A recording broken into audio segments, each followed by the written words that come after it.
쪽입니다. 경제 성장과 정부 정책인데 이 경제 성장 공부하고 제일 앞으로 한번 가볼까요? 국민 경제 제일 앞에가 120쪽에 한국 경제의 변화와 위상 이렇게 돼 있죠. 근데 최근에 이쪽에서 시험 문제 지금 안 나오고 있거든요. 그래서 그동안 제가 이 부분 거의 강의를 안 했는데 혹시 몰라서 이 경제 성장 공부하면서 우리 한국 경제 성장, 이게 한국 경제의 변화와 이상 이 말은요, 한국 경제가 얼마나 커왔느냐 이거거든요. 이건 경제 성장과 연결을 지켜서 공부하셔야 돼요. 여기서 이제 또 균형 성장론이네, 불균형 성장론이네 이런 이론이 나오거든요. 근데 이 이론이 옛날 구교과서에서는 있었어요. 균형 성장론, 불균형 성장론. 근데 지금은 그 교과서, 지금 현재 교과서는 그게 빠져 있거든요. 그렇지만 우리 한국 경제 변화와 위상이라는 단원이 우리 교과서에 있으니까 이 경제 성장을 정리하면서 제가 마지막에 같이 연결을 시켜서 소개해 드릴게요. 자, 128쪽 1번에 경제 성장 이렇게 되어 있죠. 이쪽은 주로 그래프나 숫자 개념이 등장합니다. 계산 문제가 등장한다 이 말이에요. 그러니까 여러분 공부할 때 좀 짜증스럽겠지만 그 원리와 이론을 아셔야 계산 문제가 어떻게 출제되더라도 쉽게 접근해 나갈 수 있단 말이에요. 그리고 우리가 푸는 문제가 1분에 푸는 문제란 말이에요. 기껏 해봤자 1분 30초에 푸는 문제라고. 누누이 제가 얘기하지만 여기서 문제가 출제되는 건 거의 1분 30초 걸리는 것들이에요. 그러니까 쉽게 풀 수 있는 문제 1분 안에 풀어놓고 거기서 세이브된 시간 가지고 여기 투자를 해야 돼요. 이런 문제 보면은 좀 공부가 덜 된 분들은 숨이 탁 막혀요. 이거 어떻게 풀지? 1분 안에? 1분 안에 못 풀어요. 그러니까 시험장에서 여유를 가지고 이건 1분 좀 더 걸리겠네? 그래서 쉬운 문제 다 풀어놓고 여유를 가지고 시간 그렇게 하면 넉넉합니다. 시간 관리, 시테크 잘못하니까 막 쪼들려가지고 한두 번째 막 찍고 이렇게 되는 것이지 시간 관리 잘하면요 시간 남아요. 2분에 풀어도 되는 문제도 있어요. 그건 여유를 가지고 2분에 풀면 돼. 근데 그 2분짜리를 1분에 풀려고 하니까 이제 초조해지는 거예요. 이 마인드 컨트롤이 중요합니다. 제가 수업시에 이렇게 얘기하면 수업시에는 그래 맞아 이렇게 듣지만 막상 시험장에서 이게 되느냐? 안 돼요, 잘. 그러니까 자꾸 연습을 하셔야 된다고. 그 연습을 하면 그나마 시험장에서 조금 그 다급함이 사라진다고. 그런 분들이 빨리 합격해요. 그러니까 이 마인드 컨트롤도 굉장히 중요합니다. 자, 지금 경제 성장인데 개념부터 한번 해볼까요? 경제 성장이란 GDP의 양적 증대 이렇게 간단히 표시할 수 있겠죠? 국민 소득 수준이 높아져요. 그럼 경제가 성장한 거죠. 소득 수준이 높다는 얘기는 그만큼 많이 생산했다는 얘기잖아요. 그럼 여기다가 아직 삶의 질 얘기는 안 나왔잖아요. 양 얘기만 나왔지 질 얘기는 안 나왔어요. 그래서 삶의 질까지 높아졌다면 이때는 경제 성장이라는 용어를 안 써요. 이코노믹 그로스입니다. 경제가 양적으로 커지는 거예요. 어린아이가 키가 커지고 체중이 늘어날 때 많이 컸네, 많이 성장했네 이렇게 얘기하잖아요. 그런데 그 아이가 커나가면서 내부적으로 병에 걸릴 수도 있잖아요. 그러죠? 불치의 병이 걸릴 수도 있다고. 그럼 그게 성장을 했지만 이게 안 좋은 거잖아요. 그 아이는 발전한 건 아니죠. 그래서 이 경제 발전이라는 용어는요, 삶의 질까지 높아졌을 때 사용하는 용어입니다. 그러니까 이 발전이라는 말 자체가 우리 인간이 원하는 바람직한 방향으로 바뀌는 걸 발전이라고 그래요. 그러면 사회 발전하면 뭐예요? 사회가 우리가 원하는 바람직한 방향으로 바뀌는 거예요. 정치 발전하면 정치가 우리 국민이 원하는 바람직한 방향으로 바뀌는 것이 정치 발전이에요. 우리 나중에 이제 법 시간에 또 법과 정치 시간에 이런 내용들도 한번 또 언급을 해야 될 텐데. 자, 시험 문제는 이건 포함이 안 됩니다. 경제 발전은. 예전에는 포함이 됐었어요. 근데 지금은 빠졌어. 그러니까 얘를 측정할 수도 있겠죠. 예, 측정할 수 있어요. 근데 이게 복잡해. 그래서 이건 시험범위 안 들어가요. 시험범위 안 들어가요. 근데 얘는 측정할 수 있겠죠. 그래서 이게 시험범위에 들어가는 거예요. 그래서 이 경제 성장은 측정 방법이 크게 두 가지인데 거의 시험 문제는 이 두 번째 것 가지고 출제를 합니다. 근데 첫 번째 것 가지고 전혀 안 나오는 게 아니야. 그러니까 요것만 열심히 공부했다가 이걸로 덜컥 이걸로 나와버리면 이제 당황하는 거지. 그러니까 같이 공부하셔야 돼요. 같이. 첫 번째가 이제 양으로 측정하는 겁니다. 두 번째는 속도로 측정하는 거죠. 어린아이를 가지고 비유를 할게요. 애들이 초등학교 들어가면 이제 1학년 때, 2학년 때 이제 건강 뭐죠? 체크하잖아요. 그럼 이제 키도 크고 체중도 늘어나잖아요. 그런데 이제 여기 사춘기에 들어서면은 키와 체중이 따블로 커진다고 그래요. 사춘기 때 그 키도 커지고 체중도 늘어나고 목소리도 막 변하고 이렇게 된다고 그러는데, 그러니까 매년 5cm씩 크다가 막 10cm, 15cm 이렇게 클 수 있잖아요. 그러니까 양이 중요한 게 아니라 사실은 속도가 더 중요하단 말이에요. 우리 경제가 매년 쌀의 생산량이 이를테면 10톤씩 늘어요. 10톤씩. 이게 중요한 게 아니라 10톤씩이 아니라 20톤, 30톤 이렇게 많이 늘어야 이게 바람직한 거잖아요. 그러니까 양보다는 속도. 그래서 시험 문제도 거의 여기서 많이 출제를 해요. 양은 이거죠. 이걸로 측정해요. 1인당 GDP 가지고 측정해요. 1인당 GDP는 어떻게 계산이 되죠? GDP를 그 나라 총 인구로 나누는 거예요. 보통 총 인구를 N으로 많이 표시하죠. N분의 GDP 이렇게 표시해요. 그런데 이걸 이거 한번 들어만 보세요. 이해 안 돼도 상관없으니까 한번 들어만 보세요. 이걸 가지고 문제로 만들어 놓은 거 있어요. 이제 미분의 개념을 알면 빠른데 1인당 GDP 증가율을 계산할 수 있겠죠. 증가율은 뭐예요? 속도라고. 속도. 그래서 여기서 출제를 하다가요. 요걸로 수능에서 이걸로 딱 출제를 해버렸어요. 하여간 많이 틀렸다고. 우리 시험 이거 아직 안 나왔어요. 다음번 문제 풀이할 때 이 문제 풀 거예요. 풀 건데 그 문제 풀기 전에 제가 여러분에게 맛을 보여드린 겁니다. 자, 1인당 GDP 증가율이니까 이건 양이다, 속도다? 속도란 말이에요. 그러면 이 양의 공식 가지고 속도의 공식을 수학적으로 추론해낼 수 있어요. 끄집어낼 수 있다. 이거 미분하면 돼요. 이걸 미분하면 증가율이 나오죠. 그러면 GDP 증가율에서 인구 증가율을 털어놓으면 돼요. 이해됐죠? 봐요. 한 사람이 얼마만큼 많이 만들었냐는 GDP가 얼마나 증가했는데 인구는 또 얼마나 증가했느냐로 결정이 되는 거라고. 그래서 이 자료를 준다고요. 이 공식을 주는 게 아니라 자료를 줘. GDP 증가율 자료를 줘요. 인구 증가율 자료를 준다고. 이거 보는 순간, 이거 1인당 GDP 증가율 출제 문제구나. 바로 캐치를 해야 된다. 아직 우리 시험 안 나왔어요. 나오면 여러분은 무조건 맞아야 돼요. 수능에서 나온 거예요. 수능에서. 다음에 문제 풀 때 소개해 드릴게요. 이런 공식도 있구나. 그 다음, 속도. 이게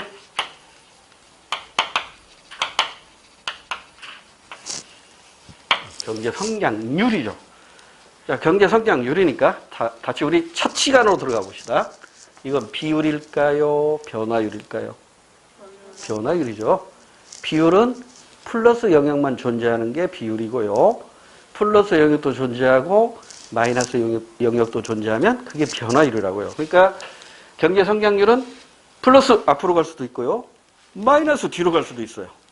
앞으로 갈 때는 GDP 규모가 커진 거고 뒤로 갈 때는 GDP 규모가 작아진 거겠죠. 그러죠? 지금 코로나 때문에 올해 전 세계적으로 GDP 증가율이 마이너스랍니다. 그 마이너스 중에서도 우리나라가 제일 적다고 나오대. 마이너스 0. 몇 프로? 전 세계적으로 마이너스 3, 4% 정도 되는가 봐요. 올해 하여튼 잘 지내야 작년과 비슷하게만 생산해도 성공한 거라고요. 자, 그래서 이 경제 성장률을 속도로 측정할 때 이때 이 경제 성장률은 실질 GDP로 측정한다고 했어요. 명목 GDP로 측정한다고 했어요. 아까 공부했잖아. 그렇습니다. 실질 GDP 가져갑니다.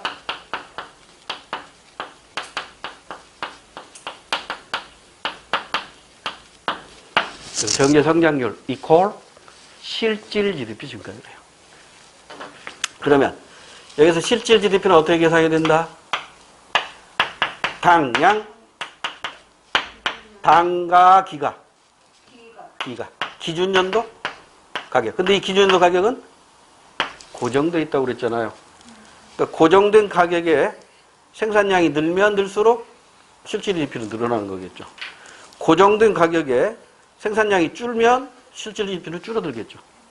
이렇게 계산이 되는 겁니다. 그래서 이 경제 성장률도 공식으로 표시한다면 실질적인 GDP인데요. 이 GDP를 더 약해서 표현한 Y로 표시합니다. 일드의 약자인데요. 소득 이런 의미를 가지고 있어요. 그러니까 국민소득 GDP로 표시한다고 그랬잖아요. 이걸 더 약해서 표현하면 Y로 표시합니다. 그래서 실질적인 T-1, 그러니까 전년도 실질 GDP에 대해서 실질적인 GDP인데 금년도하고 전년도의 차이. 이건 실질적인 GDP 증가분이겠죠. 그러죠? 자, 다시. 작년에 실질적으로 100원어치 만들었어. 근데 올해는 110개 만들었어. 그러면 110개에서 작년 거 100개를 빼니까 10개 증가한 거잖아요. 그러니까 이건 증가분이라고. 올해 증가분. 그것이 차지하는 비율. 그게 경제 성장률이에요. 간단하죠? 경제 성장률은 항상 기준이 뭐다? 전년도예요. 전년도에 대해서 올해 얼마나 더 많이 만들었나, 덜 만들었나 이렇게 측정하는 게 경제 성장률입니다. 그래서 예전에 기출문제를 가지고 하나 소개하면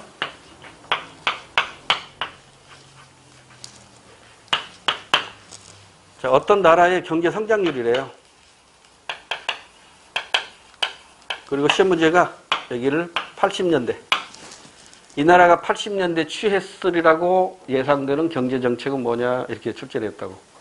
그러면 80년대 이 나라 경제가 좋은 때인지 나쁜 때인지를 알아야, 그러니까 경기가 과열이 되어서 호황인지 경기가 침체되어서 불황인지 이걸 알아야 대책이 나오잖아요. 자, 그럼 이제 대답해 보세요. 이걸 가지고 이제 1, 2, 3, 4 이제 선제가 나오는데 80년대 이전에는 GDP 규모가 감소하고 있다. OX. GDP 규모 증가해요, 감소해요? 증가. 여기 GDP 규모 증가해요, 감소해요? 증가합니다. 플러스 영역이면 증가. 마이너스 영역이면 GDP가 감소하는 거거든. 그러니까 이거 조심해야 된다고. 이렇게 이건 속도가 줄어드는 것이지 양이 줄어드는 게 아니거든요. 이거 브레이크 밟아가지고 끼익 그래서 멈춘 거야. 그냥 빠꾸한 거야. 빠꾸. 후진. 그러니까 여기 마이너스 영역이니까 80년대 이 나라는 GDP 규모가 줄어든 거죠. 그래서 경기가 침체된 거라고. 경기가 침체되면 정부나 중앙은행에서 돈을 풀어야 돼요. 돈을 막 끌어들여야 돼요. 중앙은행이. 돈을 풀어야 되잖아요. 이걸 확장정책이라고 해요. 확장재정정책, 확장금융정책을 통해서 경기를 회복시켜야겠죠. 이게 기출문제였어요. 우리나라죠. 80년대 전두환 정권 막 들어섰을 때 이런 모습을 그렸거든요.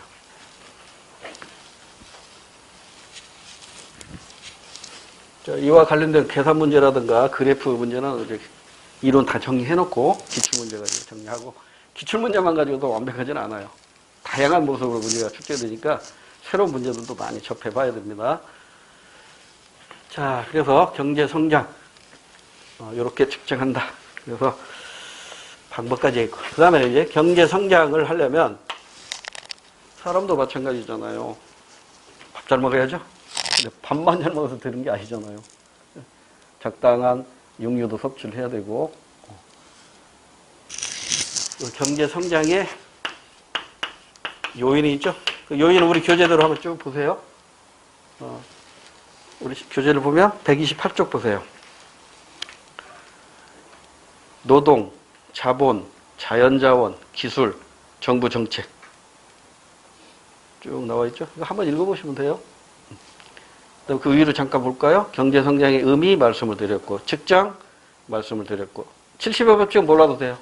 이거 시험문이 안 나옵니다. 교과서 없는 거 하나 아는 체 해나올 거예요. 자, 그 경제성장 요인은 쭉 보시는데 예전에 경제성장 요인 가지고 출제를 했는데 의외로 많이 틀렸던 문제가 있어요. 문제가 간단했어요. 경제성장의 가장 중요한 요인은 1번 양질의 노동력, 2번 풍부한 자원, 민주적 금융제도, 경제하려는 의지. 이게 기출문제로 나왔어요. 몇 번 같아요? 풍부한 자원이요? 아닙니다. 양질의 노동력? 아니에요. 이거 다 필요 없어요. 얘가 있어요. 이게 이명심이 나왔다고. 그러니까 황당했던 거지. 근데 우리 책에 지금 이거 있어요? 안 나와 있잖아. 그러니까 이것은 이론이라기보다는 순발력으로 풀라는 거예요. 순발력. 아니 다 아무리 노동력 양질이고 자원도 풍부하고 금융도 민주적인데 나 일하기 싫어. 그럼 경제 성장 안 하는 거예요. 이건 순발력으로 푸는 문제지 공부해서 푸는 문제가 아니잖아요. 이런 문제도 나온 적이 있어요. 짜증내지 마시고 요거 한번 해주고 에이 지저분한 새끼 이런 걸 문제라고 냈냐 하고 상식으로 풀어야 돼요.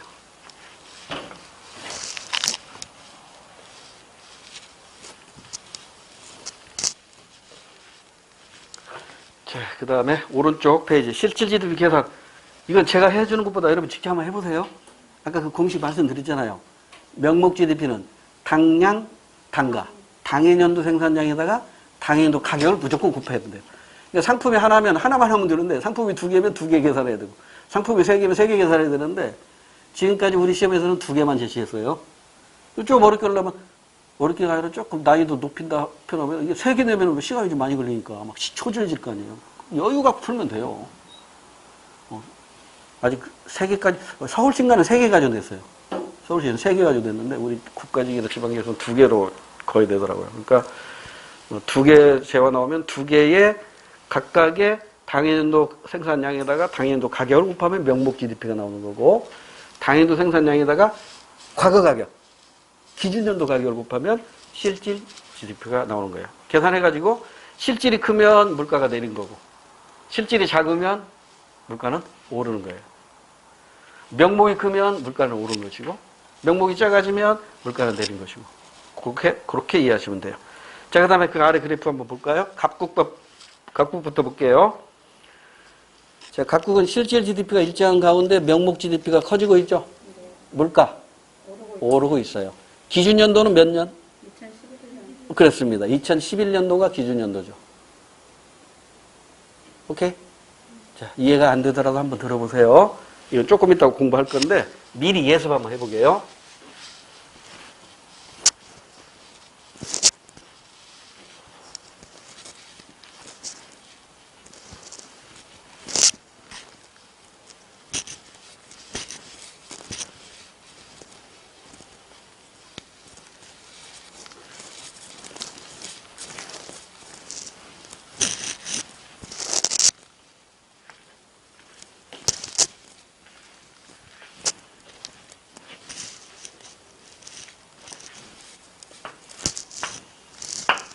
첫 번째 국가, 각국 가지고 하자고요. 실질 GDP 일정하죠.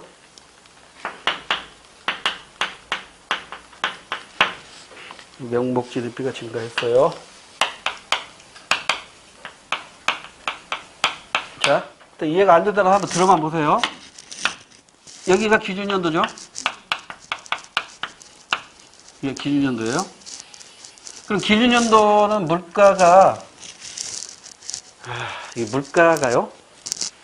지금 예습하는 겁니다. 물가가 오르고 내리는 것을 측정하는 그 지표가 있어요. 그걸 우리는 물가지수라고 해요. 물가지수. 그래서 물가지수는요, 항상 기준이 100이에요. 100. 그리고 100보다 크면 물가가 오른 것이고요. 100보다 작으면 물가는 내린 거예요. 근데 이제 물가지수 중에 우리 시험에서 가장 많이 언급되는 물가지수로 GDP 디플레이터라는 게 있어요. GDP 디플레이터. 이건 어떻게 유도가 되냐면요. 그러면 실질 GDP에는 실질 GDP하고 실질 GDP를 계산하려면 명목 GDP를 알면 되겠죠. 명목 GDP를 알면 실질 GDP 구할 수 있는데 명목 GDP에는 물가가 오르고 내리는 것이 포함되어 있어요, 안 되어 있어요? 포함되어 있잖아요. 포함되어 있으니까 이걸 물가지수로 환산해버리는, 물가지수 환가를 해버리는 거예요. 물가지수로 나눠버려요. 그러면 물가가 올랐던 것이 이걸로 상쇄가 돼버려요. 물가가 내렸던 것이 이걸로 상쇄가 돼버려요. 그러면 실질 GDP가 나와요. 아, 좀 어려워졌죠? 이게 또 나오니까 지금 예습하는 거예요. 이해 안 돼도 한번 들어보시라고요. 다시. 명목 GDP에는 물가가 포함되어 있어요. 물가가 올랐다고. 그럼 물가지수는 100이에요? 100보다 커요? 100보다 크다고. 그러니까 100보다 큰 물가지수로 나눠버리면 물가가 포함된 것이 상쇄가 돼버린다고. 그러면 실질 GDP가 나오는 거야. 그러죠? 이 공식은 아마 중고등학교 때는 그냥 공식으로 암기만 했을 거야. 실질 GDP는 명목 GDP 나누기 물가지수. 이렇게 공식으로 암기만 했을 거라고. 그럼 이걸 변형시켜 볼게요. 물가지수는 얘하고 얘하고 바꿔도 상관없죠. 실질 GDP분의 명목 GDP. 뭐 곱하기 100 해도 되고 안 해도 되고.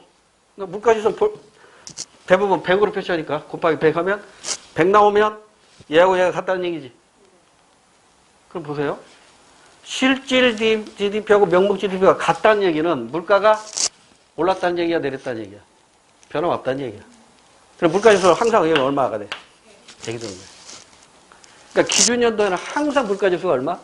100이에요. 근데 이 물가지수를 뭐라고 부르냐면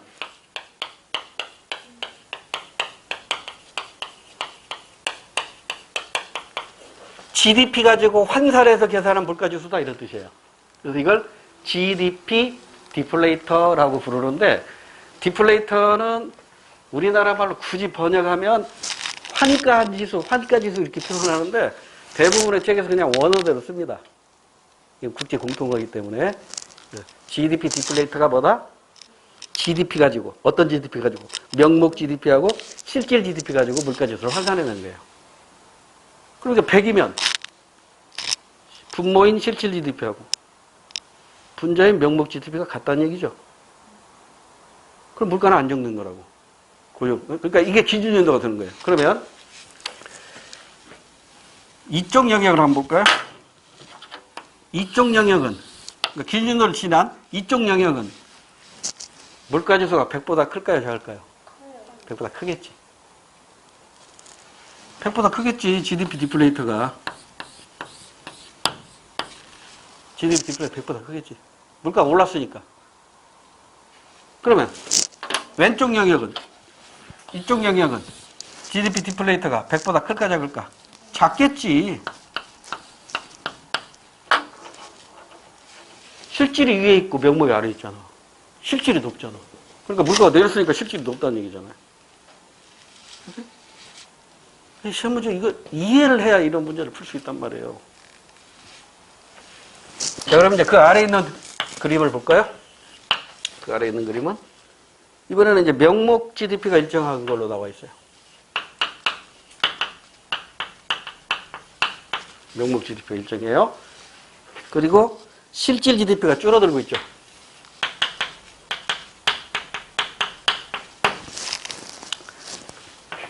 이게 기준연도겠지. 몇 년이야 기준연도가?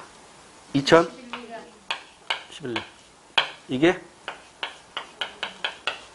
기준연도. 그래서 기준연도는 항상 물가지수가 얼마다? 그러면 이제 이쪽으로 와볼까?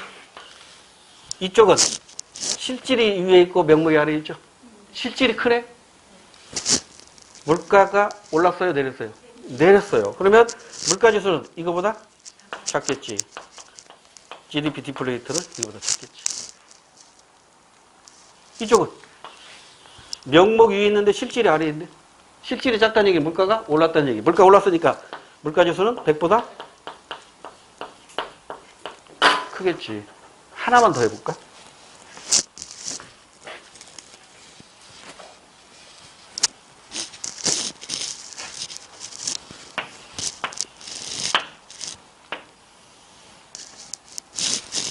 이거 반대로 오자. 이게 명목 GDP.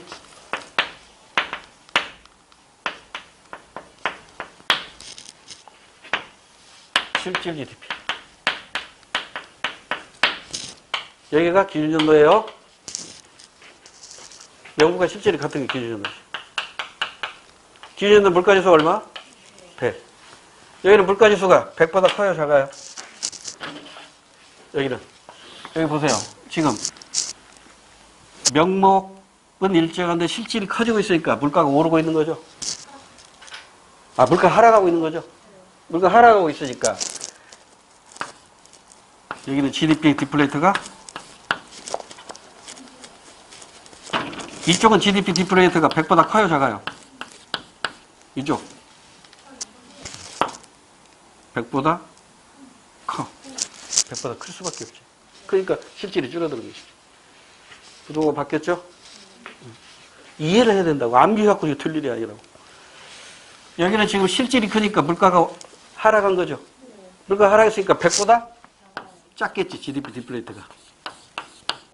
물가지수가 100보다 작겠지. 자, 다시. 아직 공부 안 했어요. 예습한 거야. 물가지수는 항상 기준을 100으로 해요. 그래서 다양한 물가지수가 있어요. 그 중에 지금 우리 시험에서 가장 많이 언급되는 물가지수가 GDP 디플레이터라는 물가지수예요. 그러니까 GDP 디플레이터라는 말 뜻은 GDP를 가지고 환산해서 물가지수를 계산했다 이런 뜻이에요. 그러니까 GDP에는 두 가지가 있잖아. 명목 GDP도 있고 실질 GDP도 있잖아요. 근데 명목 GDP에는 물가가 고려돼 있고 실질 GDP에는 물가가 고려 안 돼 있잖아. 그러니까 이 두 개를 가지고 환산해 보면 물가가 올랐는가 내렸는가 알 수 있잖아요. 이렇게 해서 계산한 물가지수를 GDP 디플레이터다 이렇게 얘기하고 우리 시험에서 물가지수와 관련해서 시험 문제 낼 때는 거의 100%입니다. GDP 디플레이터를 이용한다 이렇게 단서로 주어요. 됐죠? 자, 그러면 이제 129페이지 이해됐으니까 이와 관련된 문제 어느 어디 다 풀 수 있어야 되고요.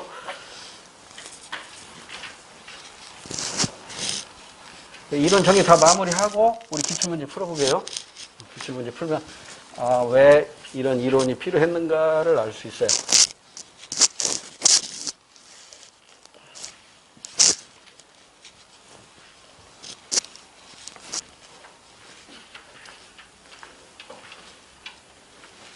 자, 이제 그 다음으로 갈게요. 그 다음 한 장을 넘기시면 경제 성장과 소득 분배 이렇게 돼 있죠? 성장. 경제 성장이니까 GDP, 실질 GDP가 양적으로 커지는 게 경제 성장이잖아요. 자, 떡을 크게 만들었어요. 요즘은 떡이라고 안 하대. 제가 대학 다닐 때는 그 교수가 떡 이렇게 얘기했는데 요즘 젊은 교수들은 파이라고 하더라고. 그러니까 옛날에는 떡을 먹었는데 요즘 떡 안 먹고 파이 먹는가 봐요. 파이를 크게 만들었어요. 그럼 파이를 크게 만들었으면 이게 이제 나눠 먹는 문제가 발생하잖아요. 그러죠? 그러니까 만드는 것도 중요하지만은요, 나눠 먹는 것도 중요하거든요. 그러니까 이 나라마다 정책이 달라요. 어떤 나라는 일단 크게 만들자. 그래야 먹을 사람도 넉넉하게 먹을 수 있지 않느냐. 어떤 나라는 무슨 소리야? 작게 만들어졌더라도 골고루만 나눠줘봐. 그러면 내가 열심히 한 만큼 내 떡 받는구나. 그래서 더 열심히 할 테니까 떡도 크게 만들어지는 거야. 둘 다 옳죠. 우리나라는 전자입니까? 후자입니까? 우리나라는 전자입니다. 떡을 크게 만들어 놓자. 그래야 나눠 먹도 많이 생기지 않느냐. 근데 떡을 크게 만들었는데 있는 놈은 배 터지게 먹고 배고픈 사람은 굶어 죽게 생겼어요. 아담 스미스의 국부를 보면 그런 얘기가 나오거든요. 목이 긴 길이는 배 터져 죽고요. 목이 짧은 길이는 굶어 죽는데요. 참 재밌는 비유를 해놨죠. 그러니까 우리나라의 부를 보면 GDP의 90%를 상위 10%가 먹어요. 하위 90%가 나머지 10% 가지고 나눠 먹고 있으니 백성들은 지금 도탄에 빠져 있는 거죠. 아주 우울한 얘기네요. 우리 후손들은 그렇게 안 살아야 될 텐데. 지금 문정부에서 말하는 소득주도 성장이라는 게 골고루 나눠 먹자는 쪽이에요. 그러니까 그 전 정부까지는 성장 위주였죠. 근데 지금은 분배 위주로 가자. 분배 위주로 가자. 골고루 나눠 먹다 보면 떡도 크게 만들어진다. 뭐 낙수 효과라는 말 쓰는데, 그런 얘기를 하지 맙시다. 자, 일단 떡을 크게 만들었어요. 떡을 크게 만드는 게 경제 성장이란 말이에요. 그러면 항상 이와 대립되는 게 바로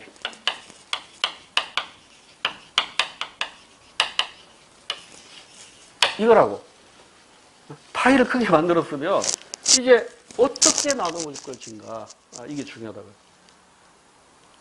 뭐 굳이 공자님 말씀을 빌려오지 않더라도 이 나눔의 문제는 가진 자들의 사고방식에서 결정되거든요. 그러잖아요. 가진 자가 나누는 것이지 못 가진 자가 이렇게 좋아한다고 주는 게 아니잖아요. 그죠?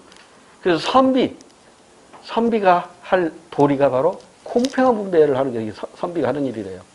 근데 우리나라는 선비가 사라졌어요. 자기 배만 채우고 자기 자식들 배만 채우면 돼. 자, 일단 경제성장은 측정 방법 복습. 양, 속도. 더 쓰지 않을게요. 양은 뭘로? 1인당 GDP로. 1인당 GDP는 어떻게 계산된다? GDP를 총인구로 나누면 된다. 이걸 좀 난이도를 높이면 속도로 바꿔가지고 출제한다고 그랬어요. 1인당 GDP 증가율은 GDP 증가율에서 뭘 털어내면 된다? 인구 증가율을 털어내면 돼요. 그 공식도 하나 알아두면 문제 풀 때 혹시 유리하게 작용할지 몰라요. 그 다음에 속도로 측정하는 게 뭐다? 경제 성장률. 근데 이때 경제 성장률은 명목 GDP로 측정한다? 실질 GDP로 측정한다? 실질 GDP로 측정합니다. 그래서 경제 성장률 이퀄 실질 GDP 증가율이라고 하는 거예요.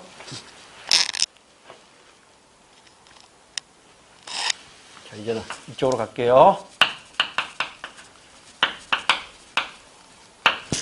공평분배를 측정하는 방법도 다양해요.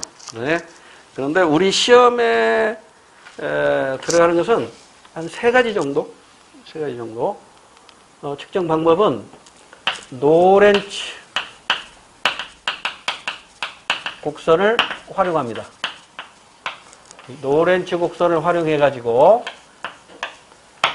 크게 두 가지인데 이 두 가지 일단 결론부터 내려놓고 설명을 드릴게요. 결론은 첫 번째가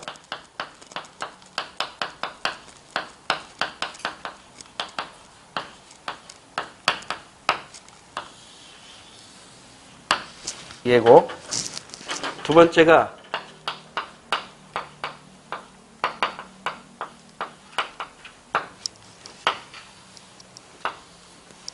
예. 자, 10분위 분배율은요, 공식이 이렇게 돼요.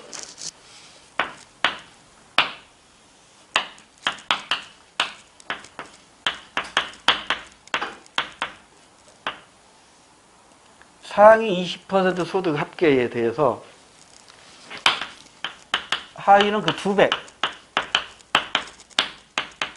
그 소득이 차지하는 비중. 이게 10분위 분배율입니다. 조금 이따 다시 설명하기로 하고요. 그다음에 진위 계수는 이건 공식으로 표현하기가 참 애매해요. 그림으로 나타내야 되는데 노렌츠 곡선에서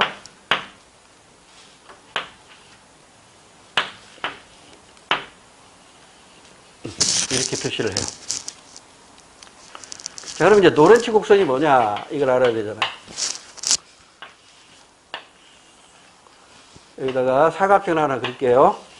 뭐 정사각형 그려도 되고 직사각형 그려도 되고 일단 사각형을 하나 그려놓고요. 0에서 100까지 퍼센트 비율입니다. 이렇게 점차 인구를 누적시킵니다. 그 다음에 세로축은 위로 갈수록 소득이 누적이 돼요. 그러니까 이 가로축은 원점에서 멀어질수록 인구가 차곡차곡 인구가 누적이 되는 것을 나타내고, 세로축은 그들의 소득이 누적되는 관계를 나타내는 거예요. 그래서 가장 쉽게 이야기해서 여기 어떠한 나라가 있다고 가정합시다. 유토피아라는 나라가 있어요. 이 나라의 인구가 딱 100명밖에 없어. 딱 100명의 인구가 있는데, 이 100명의 인구가 열심히, 이게 유토피아가 16세기 때 나왔으니까 1500년대, 그때는 농경사회잖아요. 열심히 일을 해가지고 빵을 100개 만들었어. 그럼 가장 곰팡이 나눠 먹으면 어떻게 나누는 거예요? 한 사람이 하나씩 먹으면 되잖아요. 그러죠? 그러면 가장 공평한 분배를 했다면 이 노렌치 곡선은 어떻게 나타나냐면, 인구가 누적되는 숫자만큼 빵도 똑같이 누적이 되겠죠. 한 명이 빵 하나 가지고 있을 것이고, 두 명이 빵 두 개 가지고 있을 것이고, 세 명이 빵 세 개 가지고 있을 것이고, 60명은 빵 60개 가지고 있을 거 아니에요. 이걸 그림으로 나타나면 대각선이 되겠죠.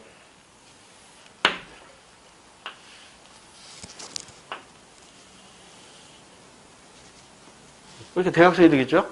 이 대각선을 우리는 완전 평등 분배선이라고 그래요. 그냥 완전 평등선이라고 딱 해서 쓸게요. 완전 평등 분배선이에요. 그런데요, 이렇게 평등하게 나눠주는 지도자가 있을까요? 없어요. 지도자가 일단 자기 목 딱 챙기고 나머지 가지고 나눠줍니다. 그러죠?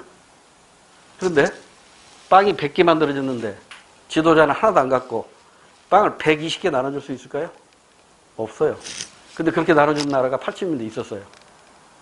아르헨티나입니다. 아르헨티나 노동자들이 일을 안 하니까, 야, 돈 많이 줄 테니까 일해. 돈이 어디가 있어? 외국에서 위치 끌어다가 막 퍼주는 거야. 고임금 정책. 그러다가 디폴트 위기까지 가잖아요. 국가 부도 사태 직전까지 갔었잖아요. 이렇게 고임금 정책도 바람직한 건 아니야. 우리나라같이 저임금 정책도 바람직한 건 아니지만 고임금 정책도 바람직한 건 아니라고. 가장 이상적인 건 뭐냐면, 많은 경제학들이 주장하는데요, 노동의 기여도가 높으면 노동의 임금을 많이 주면 되고, 자본의 기여도가 높으면 자본에 대한 대가, 이자를 많이 주면 되는 거예요. 근데 우리나라는 자본의 기여도가 노동의 기여도보다 클까요? 그렇지는 않거든요. 그래서 이제 노동 착취란 말이 나오는 거죠. 어쨌든 100개 빵이 만들어졌는데 120개 나눠줄 수는 없다고. 만약에 120개 나눠준다면 그래프가 어떻게 돼야 돼요? 이렇게 위로 올라가야겠죠. 그러죠? 한 사람이 빵 한 개 있는 게 아니라 한 사람이 빵 한 개 반 가지고 있어. 두 사람이 빵 세 개 가지고 있어. 이렇게 올라가는 거잖아요. 이런 그래프는 존재할 수가 없다는 얘기죠. 그럼 어떻게 존재할까요? 완전 평등 밑으로 항상 현실적인 분배선은 나오겠죠. 그러죠? 그런데 보세요. 이게 완전 평등선이니까 완전 평등선에 가까울수록 좋은 거겠죠. 이게 완전 평등선에 이렇게 멀어지면 멀어질수록 나눠주는 사람, 즉 권력자가 많이 갖고 나머지, 그러니까 100개 만들었어. 90개를 다 가는 거야. 그래갖고 10개 가지고, 야, 너네 나눠 먹어. 10개 갖고 100명이 나눠 먹으려면 어떻게 돼요? 하나 가지고 10명 먹어야 되잖아요. 그렇게 먹는 거라고. 그래서 현실적으로는요, 이 완전 평등선보다 아래쪽에 이렇게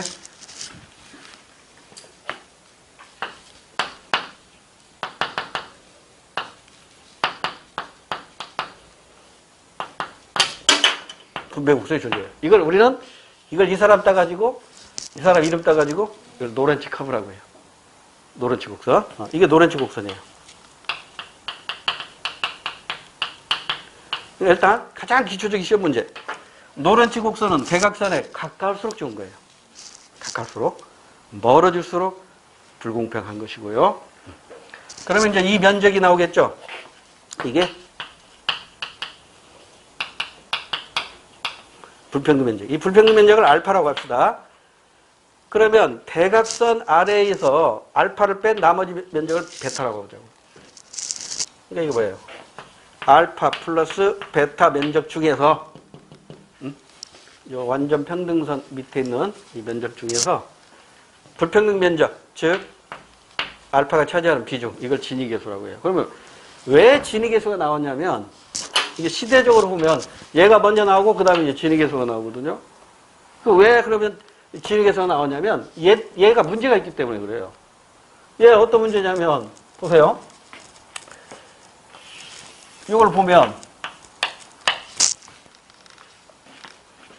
자, 예수도 이제 가난한 사람이죠. 가난한 사람부터 노숙자부터 시작해가지고 하루에 10원 버는 사람, 20원 버는 사람, 30원 버는 사람 올라가잖아요. 그러면 하위 40% 의 소득이 40%를 가져야 되죠. 그래 완전 공평한 거잖아요. 근데 현실적으로는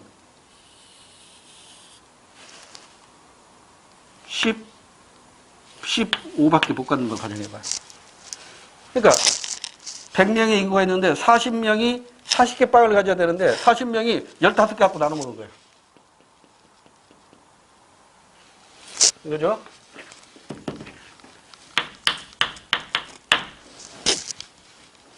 그 다음 하이부터 80%가 빵도 80% 가져야겠죠. 그래야 완전 공평한 거잖아요. 근데 현실적으로는 60밖에 못 가져요. 그러면 하위 20%도 얼마? 60이에요? 40이에요? 40원. 이게 기출문제예요. 수능 기출문제. 상위 20% 소득이니까 하위 80%가 이만큼 이게 하위 80%의 소득이라고. 그러면 이건 뭐냐고. 요게 상위 20% 소득인 거예요. 그럼 상위 20% 소득 얼마? 40%. 이렇게 계산하는 거라고. 우리 임용시험에 이거 계산 문제 아직 안 나왔습니다. 헷갈리지 마세요. 이거 조심하라고, 요거. 요게 아니야. 요거야, 요거. 이게 상위 20% 소득이라고. 그러면 이렇게 계산하면, 지금, 그럼 얘들은 뭐야? 계산에 포함이 안 되는 애들이잖아. 그러죠? 얘들은 지금 완전히 아웃사이더야. 얘들만 가지고 한 거라고. 그러니까 얘들만 가지고 한 것이니까 얘들은 있으나만 하네. 그러잖아요. 그러니까 이게 만약에 그래프가 이게 이렇게 될 수도 있고 이렇게 될 수도 있잖아요. 그러면 이게 전혀 다른 불평등 분배가 나온다고. 면적은 똑같은데 계산하면 값이 달라져 버려요. 이해됐나요? 이게 불평등 면적은 똑같은데 이게 상위 20%고 하위 40%의 그 면적 그 소득 비중이 달라지다 보니까 10분위 분배율값 가지고 공평분배 판단하기가 이거 애매한, 그러니까 논리적으로 좀 부족한 거야. 그래서 이제 이탈리아의 통계학자 진이라는 사람이 야이씨 이거 왜 이 사람들 무시하냐. 이 사람들 모르는 거잖아. 이 사람들은 계산해서 전혀 소외되고 있잖아요. 그래서 전체 가지고 가자. 전체 가지고 가자. 그래서 진이라는 통계학자가 나름대로 이 진위 계수를 만들어낸 거라고. 그러니까 이 둘 다 서로 보완 관계에 있겠죠. 그러잖아. 오늘 하나만 가지고 판단하기 어려우니까 10분위 분배율로도 한번 판단해보고 진위 계수로도 한번 판단해보고 그러면 이 10분위 분배율로 판단하면 이 10분위 분배율이 0이에요. 10분위 분배율이 0이라는 얘기는 얘가 다 먹어버린 거지. 그리고 얘 하나도 안 준 거잖아. 그러니까 부자 새끼들이 다 처먹은 거라고. 완전 불평등이에요. 만약에 t가 t 대 2까지 나오겠네, 그러면. 상위 20%가 20개 가지고 있을 때, 하위 40%가 40개 가졌다면, 이건 완전 평등한 거잖아요. 그렇죠? 20명이 20개, 40명이 40개. 이거 완전 평등이지.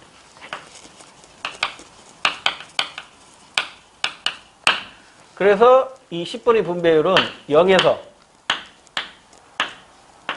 2의 값을 가진 거예요.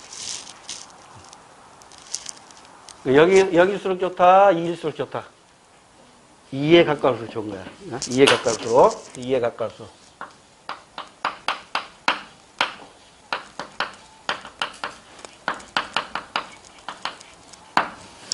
결론.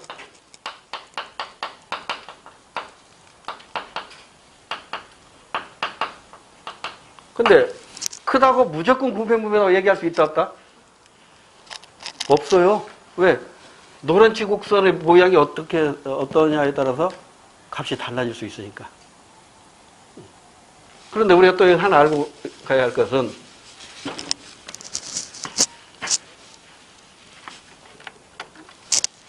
예전에 수능에 나왔던 문제 하나 소개할게요. 이런 노란치 곡선 존재할까요? 존재할 수 없습니다. 왜 존재 못하죠? 인구가 누적될 때 당연히 소득은 증가해야 돼요. 근데 여기 일정하잖아. 불가능해요.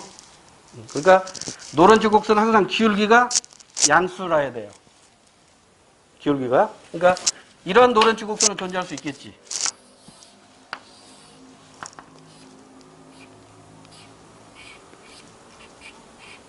이런 식으로 항상 기울기가 플러스로만 나타나요. 수평선만 아니면 돼요. 이건 가능해요. 이게 일정하거나 이런 노란치 곡선은 존재할 수가 없겠죠. 인구는 늘어났는데 소득이 줄었다? 이건 존재할 수가 없는 것이죠. 이것도 시험 문제에서, 수능에서. 우리 시험은 아직 안 나왔어요. 자, 그럼 이제 다시 진위계수로 오면, 진위계수는 이제 얘하고 달라. 진위계수는요, 이게 2면, 진위계수가 1이면 어떻게 돼요? 진위계수가 1이라는 얘기는 요 면적하고 요 면적하고 같다는 얘기죠? 그러니까 불평등 면적이 요거야. 삼각형이야. 그러니까 혼자 다 처먹었다는 얘기야. 다른 사람 하나도 안 줬다는 얘기잖아요. 그럼 불평등 면적이 삼각형이 되어버린 거지. 그럼 1일 때, 진위계수는 1일 때 완전 불평등이죠. 그럼 진위계수가 0이야. 알파가 없다는 얘기죠. 불평등 면적이 없어요. 그러니까 삼각형분의 0이야. 그러니까 진위계수가 0이면 완전 평등한 거예요. 따라서 진위계수는 0보다는 크고 1보다는 작아요.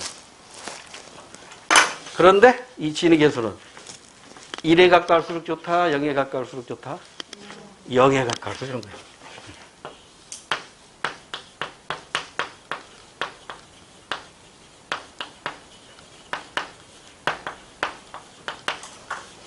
작을수록 공평한 거예요.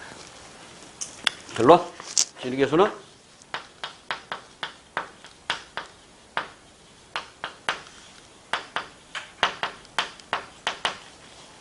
작을수록 공평한 거예요.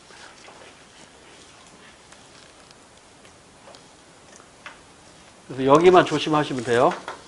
이 10분의 분배율에서는 이것만 조심하세요.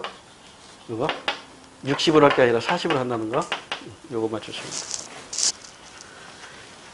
자, 그러면 여기까지 이제 우리 교과서 나와야 되는데, 최근에 이제 EBS 교재를 보면 이걸 하나 더 추가해 놓기도 했어요. 이거 아직 시험 문제는 안 나왔는데 10분위가 아니라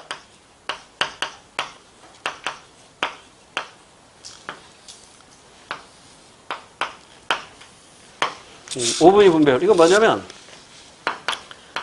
가난한 사람 20%가 얼마 버느냐를 기준으로 부자는 그거보다 많이 벌겠죠. 그러니까 비율은 똑같이 20%예요. 그러니까 가난한 사람 20%가 월 100만 원 벌을 때 부자 20%도 월 100만 원 벌었다면 얼마 나와요? 1이죠. 1이면 완전 공평한 거죠. 그죠? 근데 1인 세상은 존재하지 않는단 말이에요. 항상 1보다 초과하겠죠. 2면 어떻게 돼요? 가난한 사람이 월 100만 원 벌 때 부자는 월 200만 원 벌어요. 그러면 이제 5분위 분배율은 2가 되는 거죠.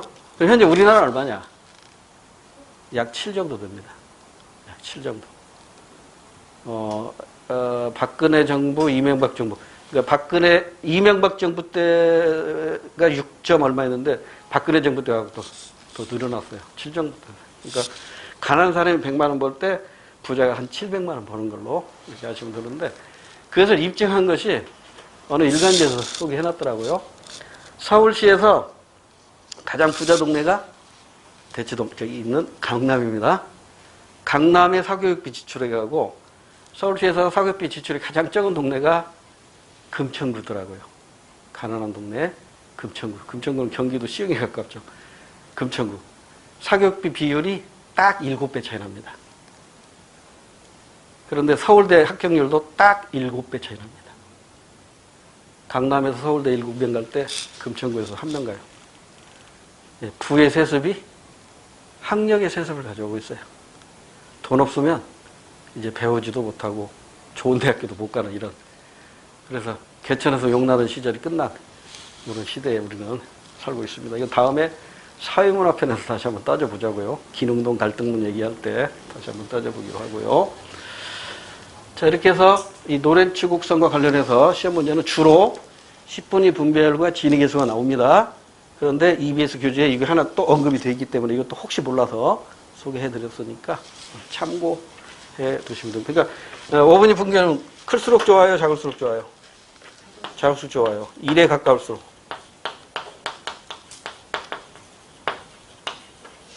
작을수록.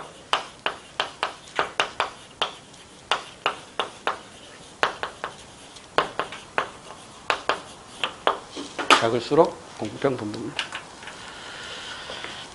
자, 지금 소개한 내용이 이제 우리 교재에 있을 텐데 잠깐 쉬었다가 우리 교재 가지고 복습 한번 해보게요. 잠깐 쉬었다 할게요.